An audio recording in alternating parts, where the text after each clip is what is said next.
Now, the biggest positive for me with the open world has to be how relaxing it can be and how calm it can be. I honestly been going through some personal things lately that's been very hard to deal with, very heavy in my heart and emotions. And the open world has helped me find some brief escape and some relaxation, as the game can look really great and some of the environments look really amazing. And the music is remixes of classic Mario songs that really does help me with that relaxation as I go through my difficult time.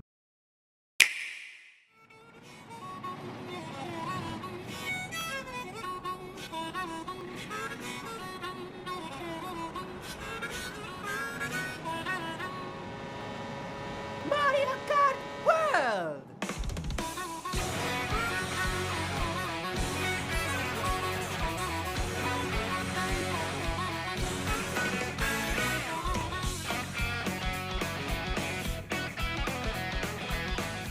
It's been a long 8 years since the first Nintendo Switch released, and now that the Switch 2 is finally here, we can expect amazing new games and experiences, right? Well, kind of. Mario Kart World is a bit confusing to me, as I find the racing just as fun as always, but now a bit more chaotic with the addition of more participants per race. This means more items to avoid and more bullies in the race. Now, Mario Kart World has some amazingly cool tracks and environments, some of my favorites being the classic Donkey Kong theme section and Bowser's Castle, just to name a couple. The game also runs very smoothly and looks really good compared to previous Mario Kart games, but visually I was expecting a little bit more specifically when it comes to character models. Now, granted, the environments can look really great, especially with certain times of day and different environments like sunset, leaves, water, that kind of thing. The game also has incredibly short load times, especially when going from the main menu to the open world, as it is instant. It's almost as if the open world is loaded up from the start and you can just jump right into the open world whenever you want. Now, before I talk more detail about the open world, let me go a bit more into the different game modes and features that you have access to here. Now, there's your typical Grand Prix, which is the usual choice of 50, 100, and 150cc speeds, except the twist of now having to race from one track to the other.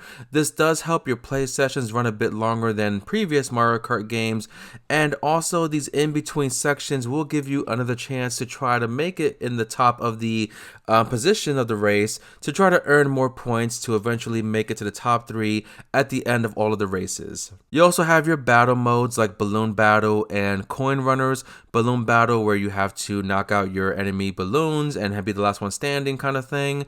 And in the Coin Runners, you just have to have the most amount of coins by the end of the game. It doesn't really feel as exciting as a Grand Prix, as you don't really go from one track to the next. You kind of just choose the next track after you finish that one session.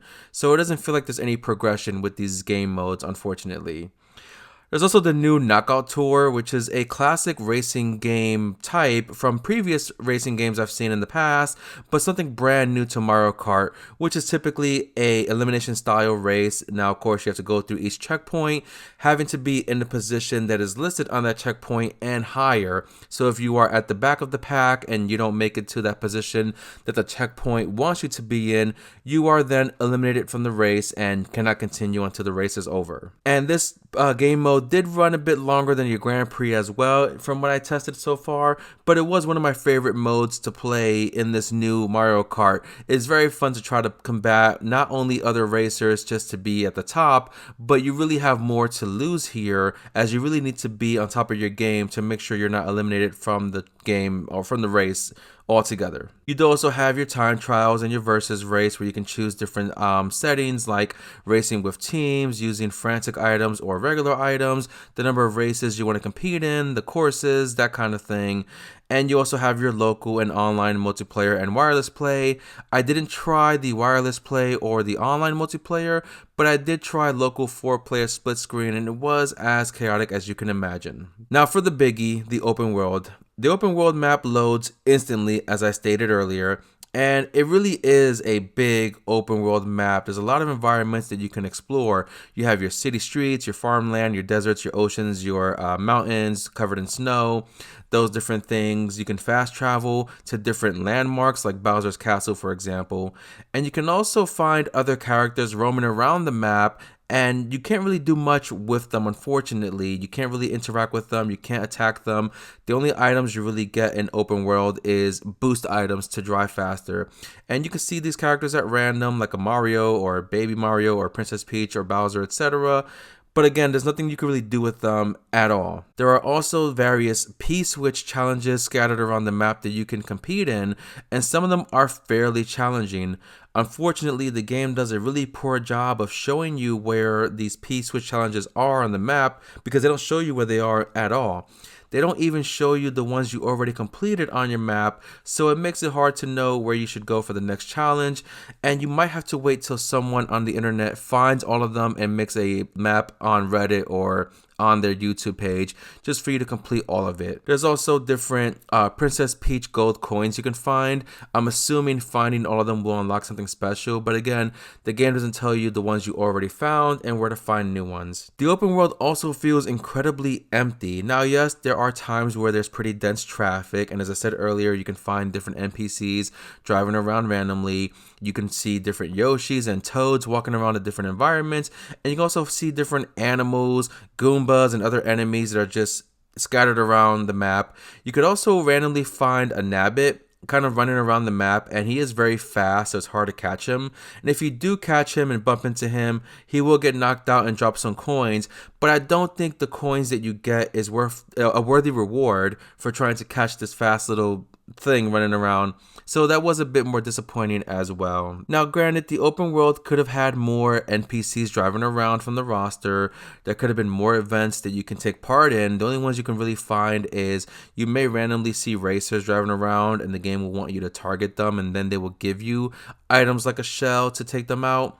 But aside from that, there really isn't much to do in this open world. Now, when it comes to competing in both regular races of the game and just driving around the open world, completing challenges like distance driven, distance that you've glide, number of coins you collected, you can get different carts that you unlock as well as some different characters. And by going through different drive-thrus and finding the item that you can pick up there, you may get a boost from that drive-thru item or an alternate outfit for your character, like a professional racer Mario or a biker jacket Bowser. And these would have been cool if they were listed as a alternate outfit for these racers, but instead they're treated as a additional slot in the character roster. So you may see a huge roster of characters to unlock, but a good portion of them are just variations of the default roster like Mario, Bowser, Luigi, etc. So that does take away from the number of characters that are playable in the game. But don't get me wrong, there's a lot of characters you can play as in the game, so you have a lot of different options for customizing what racer and kart you want to use to have the best stats for speed, acceleration, weight handling, that kind of thing. Now, the biggest positive for me with the open world has to be how relaxing it can be and how calm it can be. I honestly been going through some personal things lately that's been very hard to deal with, very heavy in my heart and emotions, and the open world has helped me find some brief escape and some relaxation, as the game can look really great and some of the environments look really amazing, and the music is remixes of classic Mario songs that really does help me with that relaxation as I go through my difficult time. But besides that, the open world needs more features and events. It is very empty and there's not much to do. Now, if Nintendo plans to treat this game as a live service and add more content over time, the open world will eventually be worth exploring, but I don't think this game deserves its high $80 price tag. No way whatsoever. It is very unfortunate that Nintendo put the price at $80, and they should be ashamed of themselves for the pricing. So, to wrap up, there is a lot of in-game content to do here. The Grand Prix, the Versus mode, the Battle modes, the multiplayer modes, as well as the addition of the brand new Knockout Tour that you can take part in. And you do have the option to explore a very big and vast open world. Just keep in mind that there's not much to do in the open world, and that takes away a lot from the experience, in my opinion. There's also a fairly decent photo mode. I am a sucker for photo mode. I love photo mode. It's not the best photo mode I've ever seen, but it's also not the worst, and you can get some really cool shots here. But I think they need to make some changes to allow more options for your camera position and your camera zoom in and zoom out to get the better shot of your environment that you want. But overall, I think the game is overpriced for what you get, but it is a lot of fun that you can have in this game, whether you're playing on single player or with multiplayer, whether it's local or online. and hopefully the online servers do hold up very well. I haven't tried it yet, but I haven't seen any complaints so far. So that's my video for Mario Kart World for the Nintendo Switch 2. So let me know in the comments what you think about this game. Do you think it's worth the price? Do you think it's overpriced? Are you having fun with it? Do you not have the game? Let me know, and I will see you guys on the next video. Don't forget to like, comment, and subscribe. Bye for now.